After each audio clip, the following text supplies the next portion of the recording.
Hello, my name is Dean Contover. This is The Current Buzz. Thank you for watching today. Today we have Viliesis.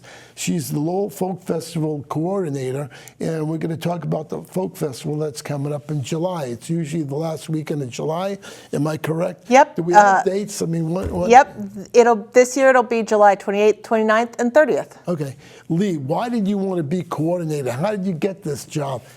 Well, I've worked in Lowell for the last 13 years. Okay. I used to be the production manager for the Merrimack Repertory Theater. Okay, very good. And I wanted a chance for executive leadership, and the Lowell Folk Festival was looking for a new head.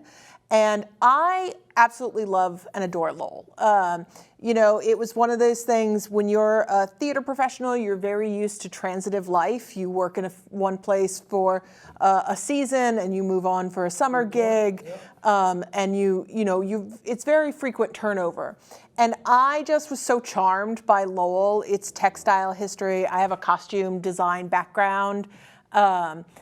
And I just sort of I was charmed. I was charmed by what Lowell is as a community and what this area of Massachusetts is. So when the opportunity arose, I was very eager to pick it up. It's got great partnerships throughout the city with the city itself, with the national park. And it was just very charming as an organization. So where did you live before that you love Lowell so much? Let's see. I mean, I grew up in Southern California. I lived in New Jersey for 8 years. I lived in Virginia. I worked at the Virginia Stage Company for several years, which is where I met my partner. And then my father's family is all from the greater Boston area. Oh, is that right? And from the Cape. I have a cousin in Nashua. So when the opportunity came to go to Lowell, it was a fun opportunity to be close to family that I hadn't been close to most of my life. And when I got up here, it was immediately an understanding of, the greater Boston area is in my blood. Oh, okay, that's good. I mean, I like to hear that. So repertory theater is still going on. Yep. Lowell Repertory Theater. We have to get some people from... Yeah, the Merrimack Repertory Theater has been a great institution for the last, I think they're celebrating their 45th season next year. That's longer than the Folk Festival. Yep, just by a hair's breadth. Yeah, definitely. So what happened there? You just decided to move on? I just wanted an opportunity to. I had built a really great relationship with leaders in the community, and I had sort of reached a point where what I was doing was very much routine. Yeah. Okay. And I had a great young manager under me that I knew was going to deserve the opportunity to have my job, because he was had all the makings of a great leader. And so I spent a full year sort of helping to guide him into that position. And I cannot say anything ill of my time at MRT. It was great. Mm-hmm. I love Courtney Sale, who's their new artistic director. I'm going to write that down. Yeah, so she's great. Try to get her on the show. Absolutely. She's far more charming than I am. No, Lee, you're very charming. I enjoy your company. Let's talk about the Folk Festival. You coordinated. What do you coordinate? I mean, by the way, do we know who's coming? We do. Yeah, I want a list. I have 9 artists that have been released. I have 7 more that are coming in a press release at the end of the month. Okay. A total of 16 artists. Wow. I will give you highlights. All right, just good. I think one of my favorite is Hot Town from Cowtown. Is our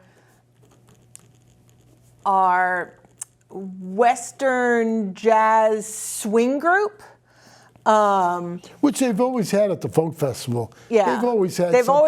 They always have some really solid categories of people. We always have an indigenous group. This year we have the Zuni Oya dancers. They dance with these giant clay pots on their head. Wow. Which is Where are they from? incredible. They're the Zuni people from Zuni, okay. New Mexico, I think, Okay, right? yeah, okay, Zuni. And they're incredible. We have a tap dancer this year, Jason Smith, I believe. Okay. And good memory. Yep. I don't have a list in front of me. I should have made sure I gave myself a cheat sheet. Yeah, all right. We have Chuck Mead, who is a rockabilly singer. I like rockabilly. He's come, I think, a couple of times in the past. He's great, very exciting. I can't wait to have him over at the dance tent because that is some solid swing music happening. Yeah. Some solid swing dancing. Okay. Where's the dance tent this year? The dance tent will be on Arcan Drive in front of JFK Plaza. Okay. All right. And we're hoping to get it a little bit bigger this year so that we can get more people in.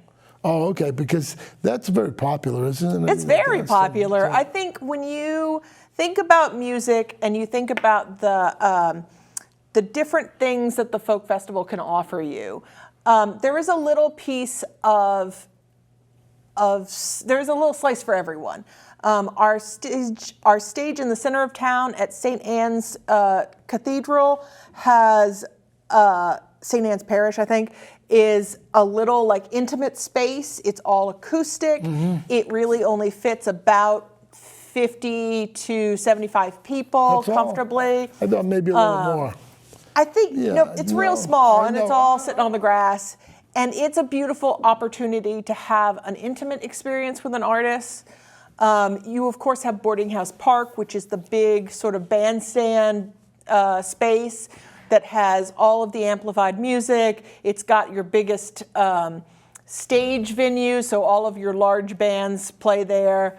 And it's got the risers so that you have a lot of really great seating available on the grass about Boarding House Park.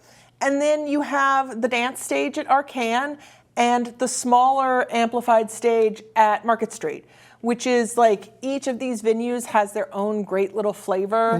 Most of the bands will play at every venue in one capacity or another, but it's a different experience. So you can wander from one tent to another and really have a great, well-rounded music experience. And that it goes for vocalists, instrumentalists, and performing dancers. That's interesting. Yeah. So any more other people that you remember that are coming? I think you mentioned 4 or 5. Let's see. I'm looking for 9. There is, 4 okay. more. You're going to get me on one that I'm not so great on her pronunciation of her last name. Her name is Sonia Derobeth, I believe. Okay, sounds and good. She is from the Republic of Guyana, I think, or you're gonna catch me in a lost memory. But she plays. I love African music. She plays a traditional instrument called I want to call it the griot, Griot, I believe is the way it's spelled. And it's a traditional instrument that she learned from her father, who was a renowned for his performance. Griot player, and she picked it up later in life. She picked it up in life. In fact, early in life, in fact, the goal of everyone who performs at the folk festival is that they learned their artistic tradition through either family ties or through community ties. So that's a really special and unique piece that not a lot of places, really capture in the same way. This woman that you're talking about, I think I'm familiar with her. A garrote is like a guitar. Yeah, it's a stringed instrument. And it's a rounded ball type of instrument, and it really gives a nice harmony. Yeah. When I was in New Orleans, there was a guy that played it on the streets of New Orleans. but her father, if I remember correctly, her father was big time in that. And I believe so, yes. And I suggest that if you do, she's an international player. The Folk Festival are lucky to have her, if that's the woman I'm thinking of. I think... she is internationally acclaimed. She is absolutely... Yeah. I've listened to her, the clips that we have on our website of her and some of the other clips that have circled around internally at the festival. She is a really fun player. And it's exciting to see. In fact, I will say most of our traditional artists, traditional musicians, have all taken the music in their own, unique way. We have a great group that we have not announced yet, but they are traditional. Now, let me ask you this question. You said you haven't announced it. By the time this is aired next week, Nope. No, all right. You will have to wait till the first week of June. Okay, I just thought, I know. It's with 16 artists coming from all over the world, right. It is a process to make sure that we can get them all here into this country, make sure their visa process goes through. Now, who does that? One of our partners that was the organization that runs the National Folk Festival is called the National Council of Traditional Arts, Okay. the NCTA.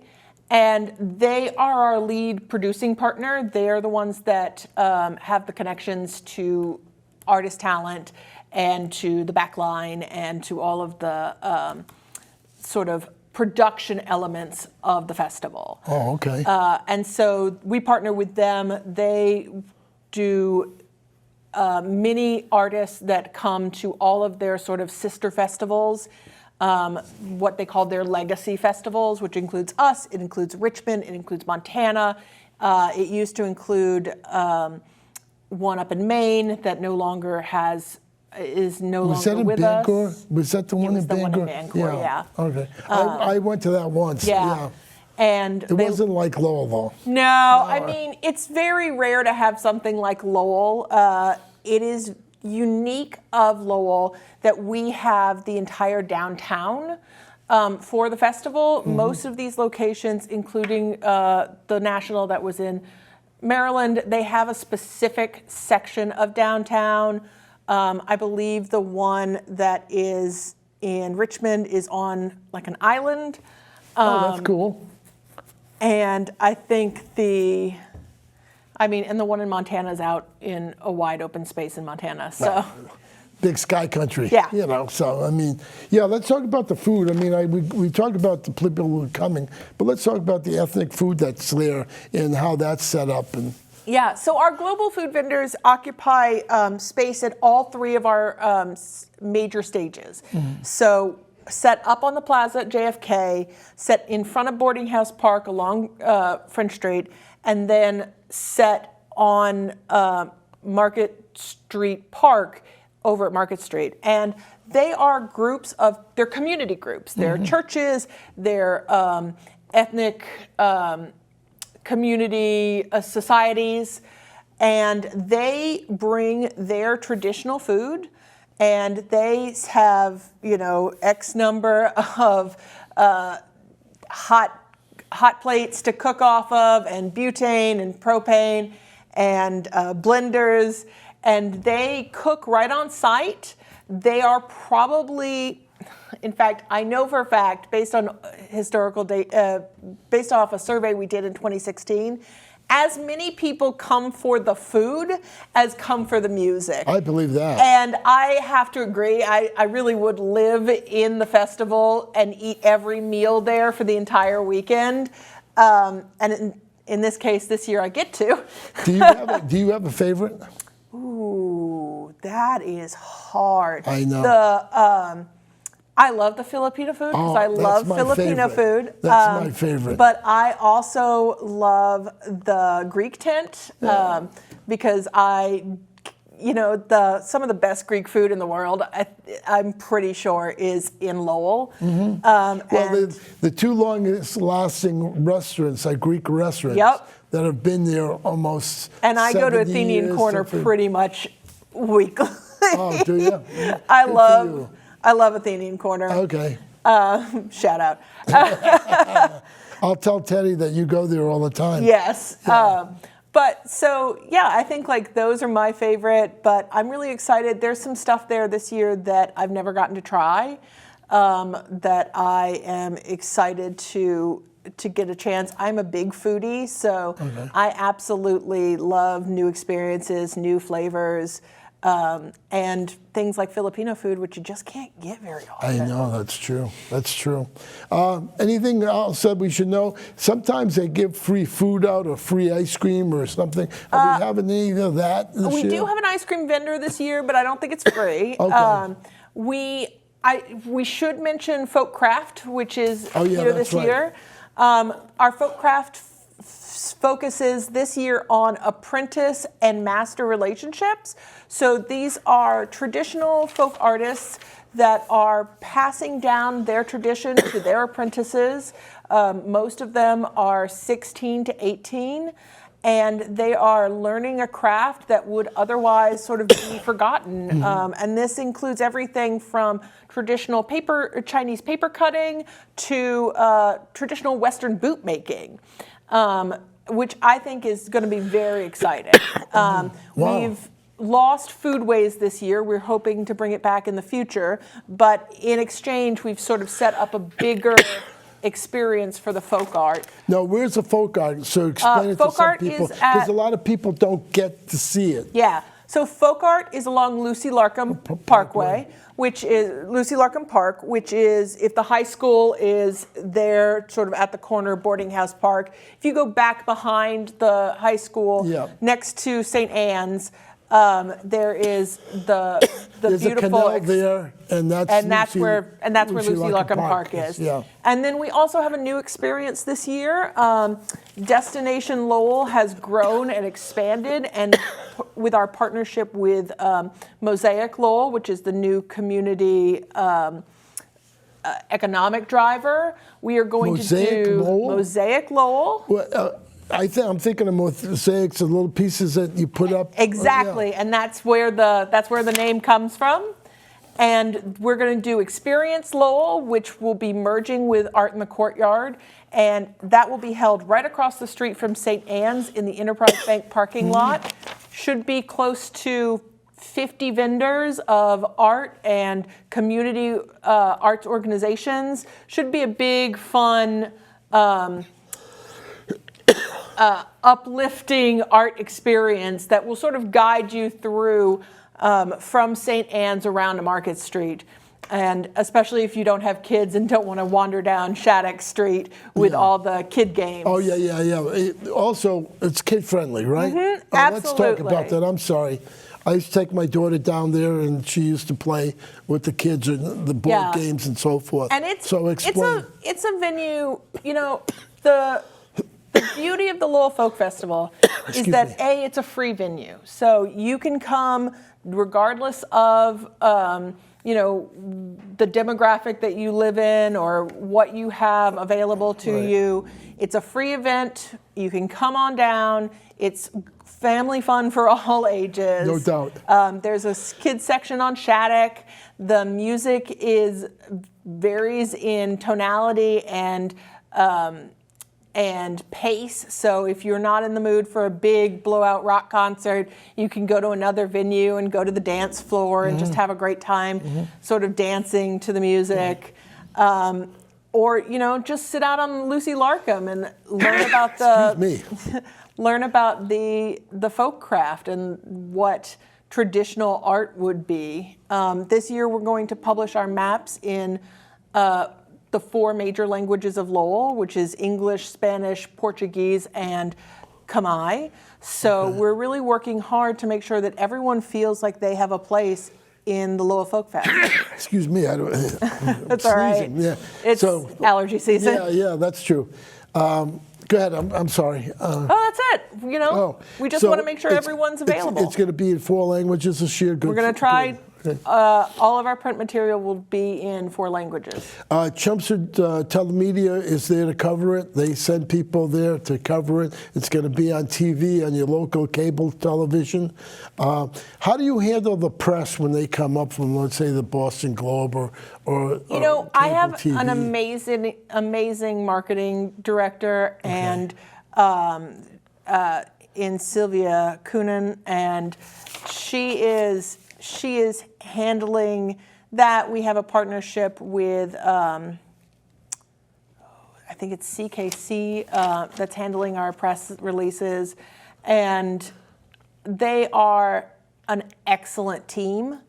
And I have, you know, I am very lucky to have them as part of our sort of circle at the festival and the Festival Foundation. You know what bothers me about press releases? For some reason, the local TV stations don't cover it. They don't come up over my experiences in regards to covering it and advertising it and pushing it, you know, and letting people know the folk festival is going on. Yeah. Well, we're trying to do a lot more reach out, like here at CTM and at LTC in Lowell. Right. You know, the years since COVID have been really hard and challenging for every art organization. Sure, and so relearning sort of how to reach out and make better connections in the community is it's a really new process. And how much is connected through the internet and how much is still relied on in local print and televised media. Mm-hmm. I think we really are striving this year to be better about our reach out. So we've got we have a press release going out in the Khmer Post. Oh, good. We're hoping to reach out in the Portuguese Times, I think is their paper. And we're doing a lot more sort of paper on the ground experience. We've got a great new rack card that's coming out that'll be in local venues around Lowell and the surrounding area.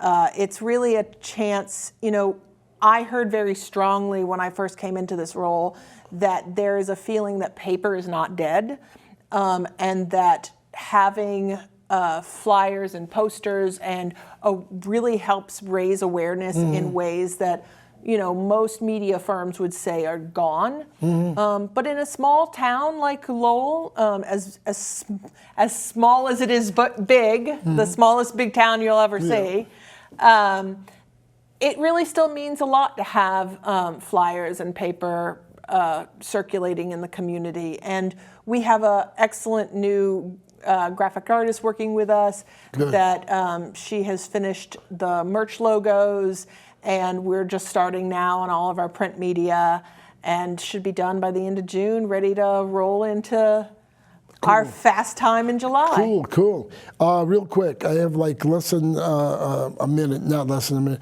Lowell Folk Festival Foundation, what do they do? The foundation is our founding nonprofit 501c3. Right. So the foundation was at one time the Regatta Festival Committee, and the Regatta Festival Committee was the ones that was the partner in the Lowell community that partnered with the NCTA to bring the festival to Lowell. And through the years, that organization has reframed itself into the Lowell Festival Foundation, and they run both the Folk Festival and the Summer Music Series out on Boarding House Park. Interesting. And the Lowell National Park, real quick? They're our biggest partner in all of these processes. Obviously, Boarding House Park belongs to the National Park. That's true. We have a great relationship. Our offices are just above the superintendent. Oh, no kidding. At Kirk Street. And I don't know what I would do without Julie Gawalski and Peter Lonsway, the superintendent and the deputy superintendent. The new superintendent. Yes. Okay. Julie's great. Right. They're amazing partners. They really help support us with law enforcement and with maintenance and with the